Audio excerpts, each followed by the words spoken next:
This is Dave. Dave has his eyes on a beautiful 1978 Ford Pinto, barely used. It's a bargain for $24,000. In a world without inflation, Dave could simply save $8,000 a year for 3 years, and he would have exactly what he needs to buy his dream car. But what happens when we add 3% annual inflation, the historical average in the U.S.? The price of the car jumped from $24,000 to over $26,000, an increase of more than $2,000. And that's the curse of inflation. Your money is worth less in the future. Take a common household item like a table. In 1913, the price of a table was $20. Today, that same table would cost you $470. That's an increase of 2,253%. So if your assets are in danger of being overcome by the rapidly rising waters of inflation, what can you do? How can you get ahead? You have to grow your assets faster than the rate of inflation. You have to outpace it. But if that's true, then bonds, savings accounts, and money markets are out because their rate of growth is just too small. Inflation will gobble it up. If you want to grow your assets faster than inflation, you'll need to invest in stock or real estate. Both have a track record of beating inflation.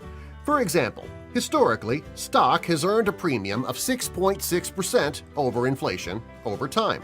So if you were to invest $1,000 today and earned 6.6% each year, in 30 years, you would have $6,803, and that's after inflation. Or, better yet, imagine that you invested $1,000 each year over that same period. After 30 years, your cumulative investment would have grown to $87,928 after inflation. And that should be more than enough to buy the Ford Pinto of the future.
When economists refer to inflation today, they are referring to a general increase in the level of prices of goods and services.